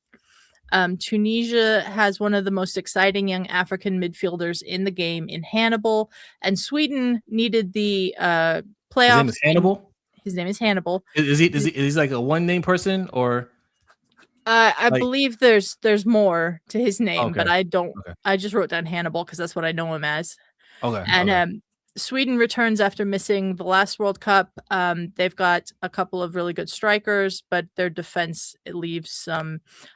I believe it's Hannibal Medri, Urban. And not Hannibal Lecter. Not Hannibal Lecter. No. Sweden needed the playoffs to get to the World Cup because they were god-awful in qualifying. So it remains to be seen which version of Sweden shows up here. The version that came through the playoffs to qualify, or the version that showed up in actual qualifying. Group G is Belgium, Egypt, Iran, and New Zealand. Belgium's golden generation is starting to age out. The squad still features Kevin De Bruyne, who's one of the world's best midfielders. And they will be dangerous for anyone who plays them. Mohamed Salah leads Egypt into their first World Cup since 2018. He has enormous weight on his shoulders because there's a lot of national expectation in Egypt. Iran's participation is interesting because by FIFA's recommendation, they're set up their training camp in Tijuana. It was supposed to be in Tucson. They play all of their games in the U.S. They have not been given visas for 14 of their key officials, and it's just it's going to be really interesting to see what kind of reaction they get. A lot of the press for the Iranian team hasn't been allowed in. A lot of the fans have not been allowed in. All of this a result of the war going on that Trump started. And New Zealand is Oceania's only representative in the World Cup. They won the Oceania qualifying. They have a really good striker named Chris Wood who plays at Nottingham Forest, but I don't know too much about the rest of their team. Group H is Spain, Cape Verde, Saudi Arabia, and Uruguay. Cape Verde was the smallest nation to ever reach a men's World Cup until Curacao qualified a month after they did. Spain are the highest ranked team in the tournament. They're the reigning European champions. They have an 18-year-old superstar, Lamine Yamal, who is recovered from a hamstring injury that caused him to miss the end of his club season. And they're going to have a interesting test in their first match because their first match is against Cape Verde. So Cape Verde came out of African qualifying. They won their qualifying group. It's the smallest African nation to ever qualify for a World Cup. And their debut is really one of the most feel-good stories of the whole tournament. Saudi Arabia and Uruguay are also in this group. Saudi Arabia can always cause an upset. They beat Argentina in the first match in 2022. Argentina went on to win the World Cup 4 years ago. And the Uruguayans are back. They are very good structurally and defensively and tactically. So they'll be an interesting team there. Group I, France, Senegal, Iraq, and Norway. France is one of the title contenders. They've got Kylian Mbappe as the focal point. He needs 5 goals. 5 goals from Kylian Mbappe in this tournament makes him the all-time leading goal scorer in World Cup history. Wow. France has won the 2018 World Cup. They made the finals in 2022. It will be interesting to see what they do here. Erling Haaland is the main striker for Norway. That's the guy I told you about. That's a giant on the field. Yeah, I've seen him. I've seen his highlights. Bounce off of him. Yeah. Erling Haaland. Norway hasn't appeared in a World Cup since 1998, a tournament that concluded before he was born. So this is a generation of Norwegian players that has never been in a World Cup. What did they play? I want to see them. I want to see him play. Yeah, I'll put the schedule if anyone's interested in it in the Discord. And yeah, because I don't know all the exact days the games are off the top of my head. And Senegal, obviously the team that won the AFCON championship game, but is no longer the AFCON champions. It's the weird situation. I want to pause real quick right there. For those of you who don't know that story, we talked about it on the Overtime Show a few weeks back. That in the AFCON championship, Morocco and Senegal played. Senegal won. There's some controversy as to how that game ended because it was on penalty kicks. Senegal was protesting. They walked off the field, and then they were off the field for an extended amount of time. They got them back on the field. Morocco kicked the penalty kick, missed it, went into extra time, and they lost. So Senegal's the champion. They were celebrating. They did all the things, all the parades, all the commercials, the interviews, and everything. Handed out the medals, everything. Yes. And then the committee went to looked at the rule books and they said, hey, well, actually, when you walked up the field, you forfeited. So we're going to need all that stuff back. And Senegal said, nope. Good luck. and just to suggest that Norway is playing on a Tuesday. Thank you. Yeah, 6 p.m. Thank you. Thank you.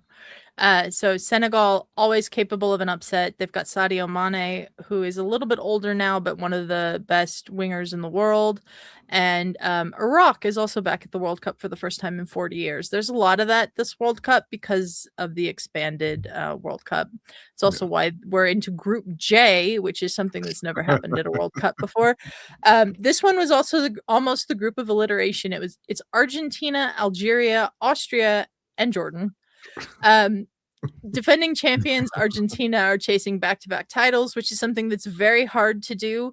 Until France made it back to the World Cup final in 2022, every World Cup champion going back to 2006 and maybe even beyond that has gone out in the group stage in the following World Cup. Jeez. So I don't see Argentina going out of this group at the group stage. No team has won back-to-back World Cups since Pele's Brazil in 1958 and 1962. Messi is going to be playing for Argentina. He plays now at Inter Miami in MLS. He's turning 39 years old during this tournament. He needs just 4 goals to claim the all-time World Cup goal-scoring record. So it's a chance that it might, there's a chance that it might get broken more than once in this tournament. Because Mbappe is what, like 28 or so, somewhere around there. Yeah, something like that. Yeah. Jordan is making their first ever World Cup appearance, and Austria is one of Europe's most improved sides, and they have a legitimate threat to disrupt. Algeria, I don't know too much about, but they have a very strong defensive record as well. So that should be an interesting group, but Argentina should come out of that easily. And then Group K, Portugal, the Democratic Republic of Congo, Uzbekistan, and Colombia. Portugal, we talked about 39-year-old Messi. Cristiano Ronaldo is playing, and he's 41. They have some. Yeah, he's playing for Portugal, and he's 41. Which is just insane to me. Bruno Fernandes is in the form of his life for Portugal. Vitinha just won the Champions League with PSG. That really hurts me to say. This is Ronaldo's 6th World Cup appearance, likely his last. It's also Messi's 6th World Cup appearance. And for Mexico, Guillermo Ochoa's 6th World Cup appearance. Those are all records. No, he does not, Osmond. Luis Suarez does not play for Uruguay anymore. Count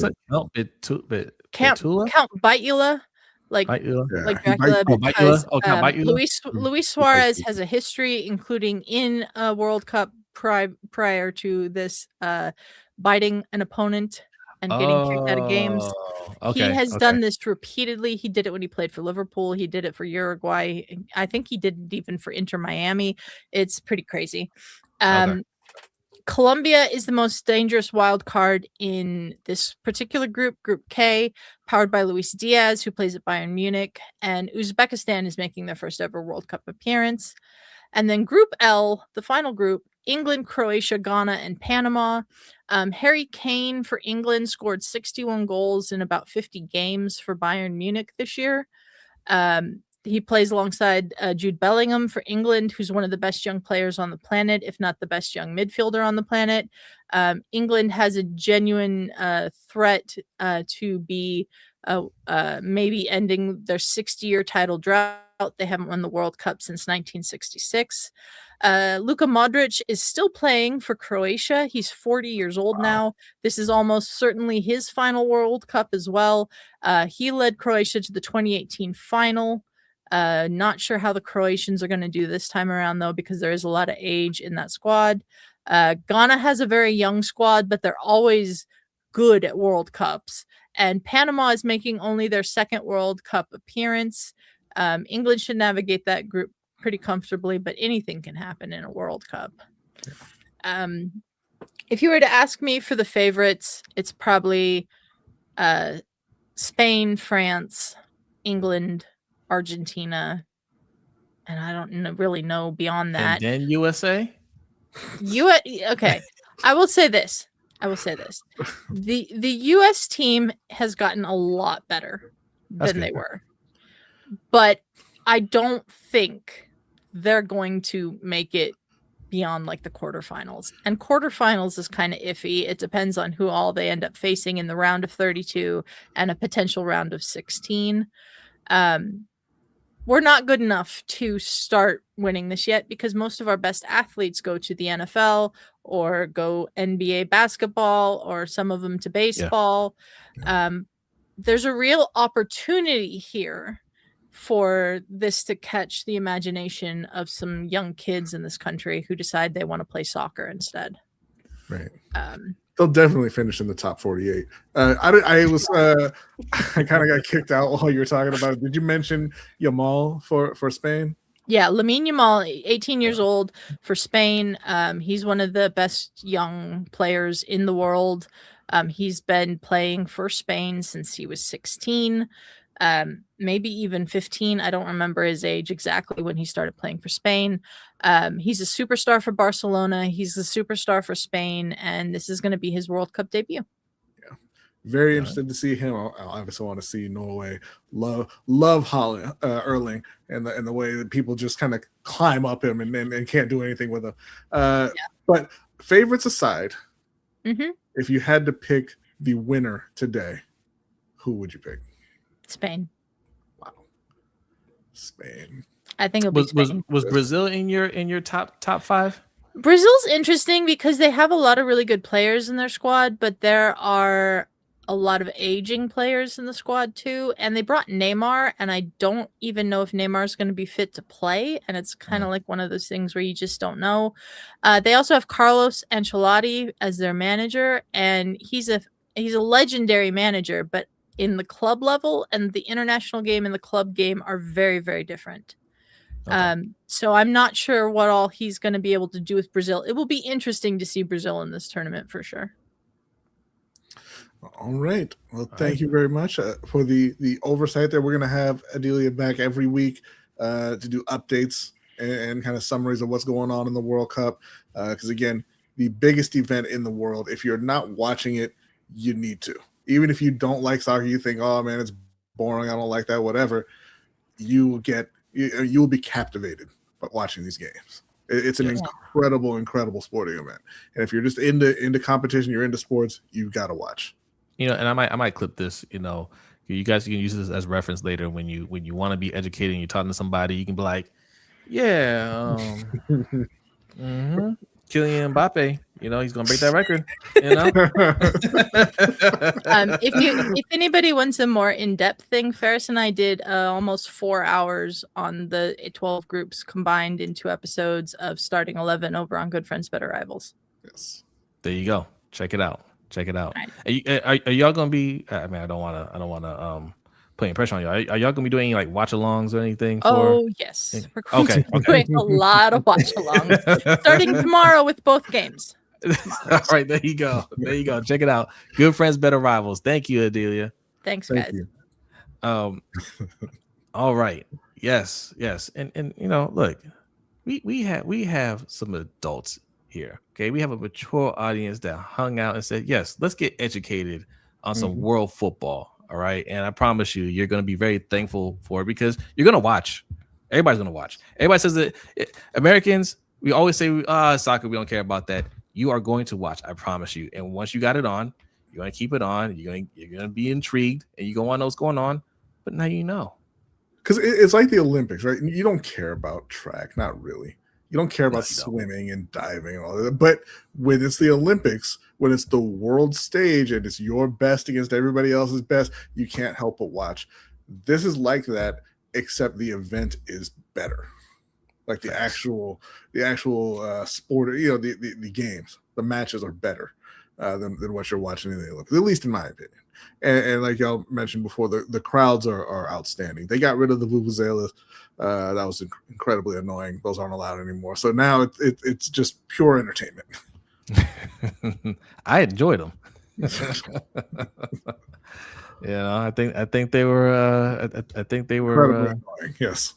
No, they're misunderstood. Okay, I enjoyed it. All right, NBA Finals. Let's do some quick NBA Finals talk. What's the score, B? It was 30-17 a minute ago. Let me pull it back up right now. Knicks? No. The Spurs are up 37-20. Listen, look, early leads don't mean anything. Almost the end of the first. Yeah, it's still the first quarter. Early leads don't mean anything. The Knicks know how to bounce back. So, halftime. Really, you don't really want to get too nervous if you're a Knicks fan until the second half. You guys can easily erase leads, and even in the fourth quarter, y'all know how to erase leads. So, I mean, yeah. Right now, you could be annoyed. It's nowhere near time to panic. There's still a lot of basketball left. But that's gonna show you a bit of their character, right? Because the Spurs lost those 2 games at home, and you would think a team that doesn't have anybody over the age of 10 would have panicked at that point, right? But they didn't. What did Victor Wembanyama say after they lost the second game? He was like, "Well, that's on me, but now I think we figured things out." And they came into game 3 and they won. They've come into game 4. They're up. And granted, they've been up in every game early, but they're up 17 right now, which is a little bit more than they're usually up by. We'll see how the second quarter goes. The Knicks have absolutely owned the second quarter of this series, so we'll see if they can come back before halftime. But the Spurs look locked in. The Spurs look like they really believe they figured it out, and that they just know they're the better team. So we'll see how that plays out throughout the rest of the game. What I love about this finals is both teams believe they're the one, right? Yeah. They believe they think the same way, like they can't beat us, right? Mm-hmm. Even with the Spurs down 0-2, after they lost that game, I saw Wemby was not just like, all right, you know what I'm saying? He kind of looked at stuff because like, all right, we see what they did. Like we ain't worried about it. They both play with confidence. So the only problem for me with the Knicks, and this is not even necessarily this guy's fault, but you're not getting enough out of Karl Anthony Towns, and if you can't rely on Anunoby and Josh Hart and Landry Shamet to just be on fire from three for the rest of the series. Like Jalen is Jalen, he's going to do his thing. You need Karl Anthony Towns to also get out there and put some points up. I mean, he's playing the defense and all that, and that's fine, but he needs to be an offensive force as well. What they got to do to get him going? Honestly, they got to give him the ball. They have not been doing that. And the thing is with Karl Anthony Towns, and one of the knocks on him is that he's not been aggressive enough. That just throughout his career, and I think at this point he's got to say, "Hey, man, you need to pass me. You got to get me the ball. You got to get me involved." It's Wembanyama, obviously. He's the first unanimous defensive player in history, but I don't think that Karl is scared. Get him the ball and let him do his thing. Right. Let him go at Victor and see what he can do, because I don't think that you're going to win this series if you're just kicking out to Shamet and Josh Hart and kind of depending on those guys to stay hot. Yeah, because that's what happened in the last game. They got cold in the fourth quarter. Yeah.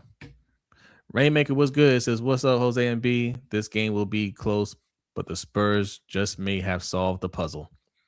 Maybe. We'll see, man. Listen, that's why you play a 7-game series, because it's all about adjustments. Yeah. It's all about adjustments. And if the Spurs win, again, if the Spurs win this game, we're really going to see what each team is made of. Because if you're a Knicks fan, you're frustrated because you felt like, hey, huge advantage, 1-2 on the road, and we definitely win at home. You don't win at home. All that means is, all right, neither team has won at home. That's all. Yeah. All right. Now, you just got to figure out. It's back to square one, but you got to see if it's back to square one mentally. Right? That's the thing. Kogan says, "Isn't Cat scoreless in the fourth quarter?" Yes, he is. And again, that's not all his fault. They are not going to him on the offensive end, but he has to demand the ball. Yeah, at some point. Yeah. That's right. Yeah. Kobe says, if the Knicks lose this series, Trump is going to be persona non grata in New York. He already is. But yes, he might be in some actual danger. I told them before that game 3, I was like, because they haven't lost in over a month. They're up 2-0 in the finals. I was like, it's going to be hilarious when he goes to the game, they lose the series, and everybody blames him. Oh, and they will. Yeah, they will. And you know what? Rightfully so. Good. I made sure to tune in early to watch the boos in the crowd. You know why? Because he thought, and James Dolan thought, he was in a safe space. Because who can make it into the games? Rich people, right? You.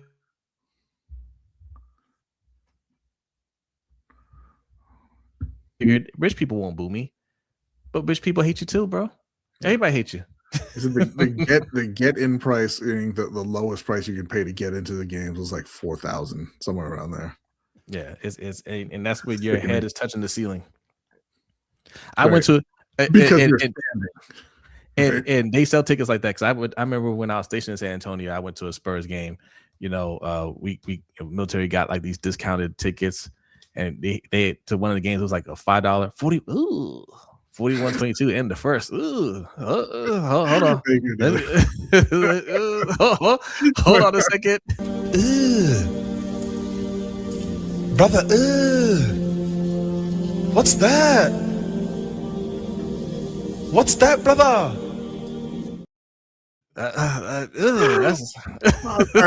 That caught me off guard there. I never get tired of that. I want to hear the rest of the sermon. Honestly. But it's on YouTube actually. It's a very popular sermon. But I went to a Spurs game when I was in San Antonio. It was like a $5, $10 ticket. Me and my friends like, oh, let's go, man. When I say our heads were touching the ceiling, our heads were like we were right there by the scaffolding, right near the top. But in that arena, it was still a good view. It wasn't like I had to get the binoculars out. I could see everything just fine. I was like, this was cool. I'll do it again. You know? Kobe says, you see Dolan tried to blame Mamdani for the issue at the game. Are you talking about not being able to view the games outside of Madison Square Garden, like in Times Square? Because from what I understand, like that's a law in New York. Like you typically can't have you can't show games around like in Times Square. But they had granted it for Game 3. The first day in there, but it's their they've gone back to no watch parties. Well, that's because Trump came in with security and they shut that down, and they tried to blame Mamdani and NYPD, and NYPD and Mamdani both came out like, nah, bro, that ain't us. That was you. That's just slimy too. Why are you lying? Yeah. Rainmaker says that's the way. That's the way I feel about San Antonio. Somebody needs to contribute offensively. Besides Wemby, he needs Fox, Harper, Champagne to give regular season numbers. Yeah. Well, I mean, they've been getting it from Castle, and Vassell right now is at 12 points in 11 minutes. He's 4 for 4, 3 for 3 from 3. So like they're getting it from them. They could obviously use some more from De'Aaron Fox, and ideally you want to get Wembanyama going. He's got, I mean, I shouldn't say get him going. He's got 13 in the first quarter, but yeah, they're getting it from Vassell right now. They need to get Stephon Castle going. Stephon Castle, like unbelievably talented, right? Unbelievably talented, and just a crazy finisher at the basket. Like he gets into the paint at 180 miles an hour and somehow just stops on a dime and goes into slow motion. And like he'll take those 2 steps in about 8 seconds and just wait for you to get out of his way to make the shot. But then there's also times when he's trying to throw a lob to Victor Wembanyama, and it's like he's trying to strike him out. I'm like, what are you doing? Like he gets too amped up. I guess I don't know. And he's throwing fastballs into the paint at 10 feet in the air. I'm like, you gotta calm that down, man. You're right, Emma. James Dolan looked rather pleased with himself. Yeah, he's a dirtbag. Yeah, he's a dirtbag. But yeah, no, like that is a difference I'm seeing in the last game and this game is Wembanyama's getting started early. The first 2 games, he wasn't getting going until the second half, and I think they figured that out. Like, no, let's get him going in the first half, and it's paying dividends so far. But again, listen, that score looks bad. But you still have a whole second. We still have a whole second quarter. So you had time to chip away at it. So it is far from over. For sure. Yeah. Sure. All right. Let's do a quick court of public opinion, and this is related to the Spurs. Okay, I actually didn't bring this up, but I should have. I ain't thinking about it. All right. Let me share it real quick. I can share it. This is about Victor Wembanyama and endorsement deals. Okay. Let me share this. You guys see that? Boom. There you go. All right. Victor Wembanyama's agent says he refuses to do endorsement deals with soda companies. Quote, they all want him, but Victor will never sell soda because he doesn't want to kill the kids. Like it's so funny because like I don't know who his agent is, but like a lot of times when Victor talks, the things are a little off because English is second language, obviously, and that's what that sounds like. He doesn't want to kill it's a soda. It's a soda. They'll probably be okay as long as it's not the only nutrition they're getting. But listen. I applaud that. If that's what you believe, I mean, not even that's what you believe. Sodas are not good for you.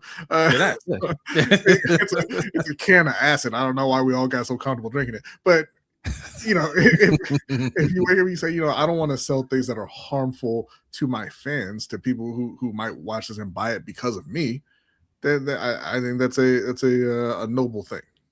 Facts. I'm all for it because it's easy. And I'm not pointing fingers or blaming any athletes for doing it.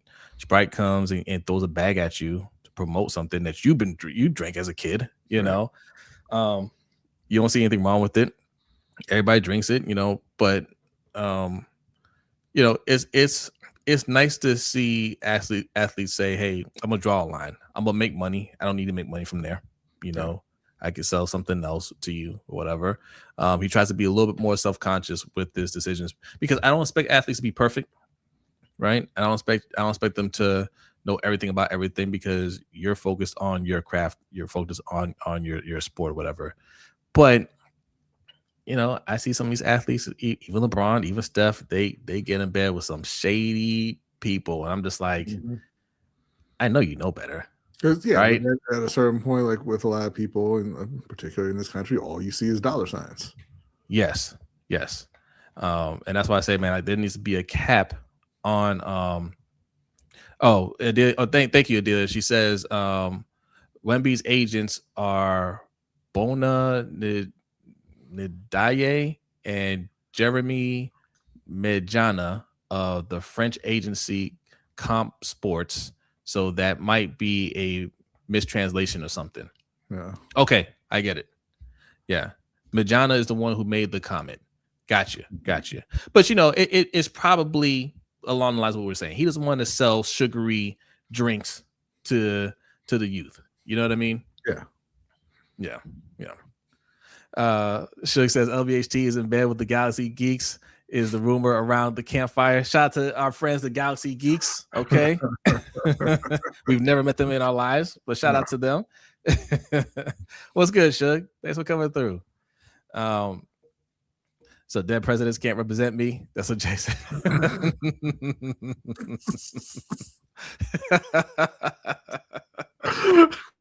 All right, Jay. I was going to kick you off of your Chris Paul comments, but you're all right now. Kwame said, if you're drinking soda because Wemby said to, then you have a problem. Well, kids are very influential. Not just kids, people are. Like, people, why do you think people get paid to advertise things, Kwame? Because advertising works. Facts. Companies don't pay, like they don't commit a huge chunk of their budget to advertising just because, right? The power of suggestion is very powerful. It's very powerful, and we know because we looked into it. Advertising is very pricey and lucrative if you know how to do it. There's a reason for that. Delia says, did you all see Wemby's reaction to Gatorade? I think it's what you're saying. He doesn't like sugary drinks. Yeah, I don't. Yeah, I just don't think like these athletes now, like minus Luka. Shout out to Fat Luka. These athletes now, they're more about keeping not putting anything toxic in their bodies, like staying healthy. Now, because he's working with LeBron, right? Well, he got to listen. Okay, sometimes you need that shock, right? He got the shock when they traded him, and he said, "You know what? I got to put the fork down and get to work." I've never seen somebody so mad to leave Texas. Okay, and guess what? Guess what happened once he dropped that weight? He got hurt and he missed the playoffs. like Pat Ochocinco said, that ain't never happened to him because he eats McDonald's. Because he built the callus.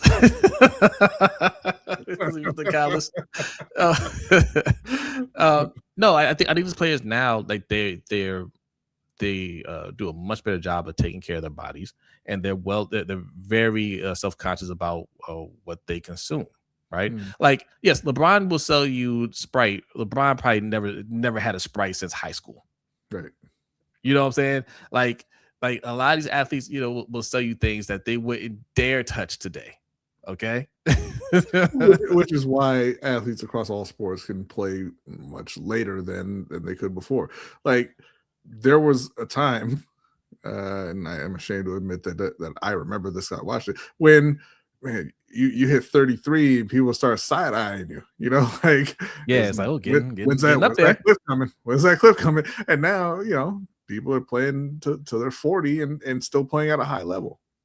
Yeah. It's great. It's pretty remarkable. Yeah. All right, that's it. Nobody's guilty here. I think that was a good story. I like that. All right, submit questions and we can get up out of here, man. We getting close to 2 hours, man. This is a fun show. Moving. Yes, real quick before you read that, let's plug a couple things. LBHTShow.com. Oh, we didn't do the poll. Do we have that for the newsletter? Okay, all right. LBHTShow.com. Speaking of the newsletter, that's where you can go and sign up for the newsletter. Also, check it out. We've been making a lot of changes, a lot of updates. It's a lot more interactive now, and there's going to be more changes to come. So make sure you go check it out. Pretty soon, you'll be able to have profiles on there. So once that starts, create your profile, and check back in regularly because there's a lot going on over there. All right, but the main thing you need to know for now is sign up for the newsletter. It's free. Goes out every Monday at noon. In the newsletter, we always post a question, okay? And we read the results of that poll on tonight's show, okay? So, did you send? Oh, okay. Okay. No worries. We don't. Okay, we can hold off on it. In fact, you got more time. You got more time to vote on it. All right. The question was about Steph Curry recruiting LeBron to go to the Warriors. So for next year. Yeah, for next year. So go and vote your opinion on that, and we'll read you'll get 2 results next week. All right, you'll get 2 results next week. But LBHTShow.com, more people are signing up. I appreciate that. I really appreciate that, and we hope you enjoy the newsletter. And if there's anything that you want to see different in there, let us know. Okay. LBHT profiling now. What are we profiling? Who we profiling? All right. Okay. Submitted questions. Let's go, B. Okay. First one is from Game Too Easy. He says, did you two pay attention to the Carmelo Anthony trial? Yes. And the young guy in Texas who was on trial for murder. He stabbed I think he was a 17-year-old at a track meet in self-defense. And unfortunately, the young man passed away. He got stabbed in the heart. So he was on trial for murder. He was just recently found guilty and sentenced to, I believe it was 35 years. Yeah. And add to Pop, I saw you ask that question earlier. I didn't want to talk about it until we got to this part of the show. Yes, he was 17 when it happened. They were both in high school. He was at a track meet. He was sitting on like the opposing school's canopy or whatever. And the kid that got killed, like he, from all accounts, or most accounts, he was harassing Carmelo Anthony, saying, you need to leave the side or whatever. And a few times, like, Carmelo was kind of sitting down, he kept on getting shoved or whatever, and it escalated. Yes. And it pulled, it turned into Carmelo pulling a knife on him, stabbed him, and the kid died.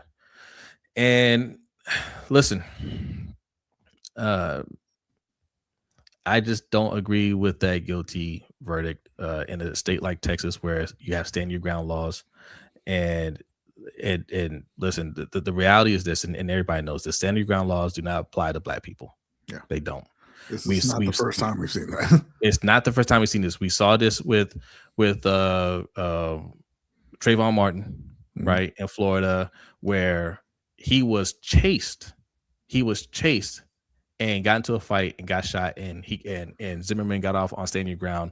Simultaneously, there was another case going on with a Black woman who fired a shot in the air in Florida, same state, fired a shot in the air because her abusive boyfriend was trying to get into the house, and she ended up going to prison. Mm-hmm. Right. So it's not a case of, oh, well, the law doesn't apply to him. The law should have protected him in this case. And 35 years is way too extreme. Yeah. Way too extreme. So they need to go on appeals. There's some rumors about the kid's father having some ties to the judge. That needs to be investigated if that's true. but they cannot let this go, and they have to keep fighting this. But unfortunately, that young man's going to do. He's going to do a little bit of time. Yeah, at the very least. But they got to keep fighting, and hopefully they can get this overturned. Yeah. On a little bit of a lighter note, our other question from Ty. This one is specifically for you. Okay. Because I have not tried these, but who got the best African jollof rice? Nigeria, Liberia, Gambia, Ghana, or Senegal?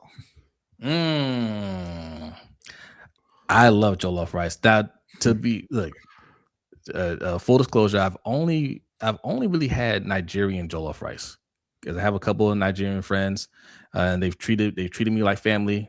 I love all of them, and my friend Ola, shout out to Ola. He introduced me to jollof rice, and I fall in love with it. Now I did have some other jollof rice. I don't think it was Nigerian. There was this pop-up restaurant. If you're in Baltimore, you've ever been to the Art House. There's a bunch of different little food spots at the Art House.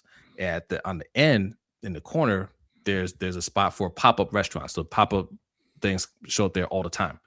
And they had this West African spot. I can't remember where exactly they were, but I don't think it was Nigeria. The jollof rice wasn't that great, but there you have it. Nigeria is the winner. But I hear Senegal has some fire jollof rice. So I don't know. You listen, if you had it, let me know.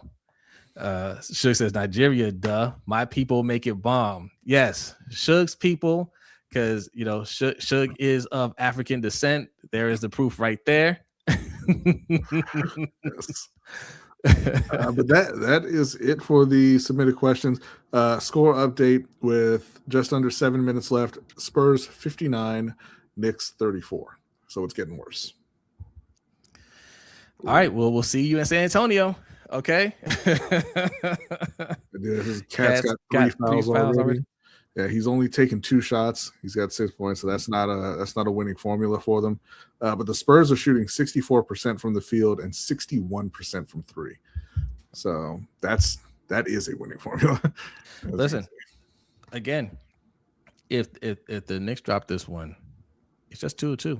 It's just 2-2. We're just gonna find out who's mentally tough, who's not. That's all we're gonna find out. That's what it comes down to.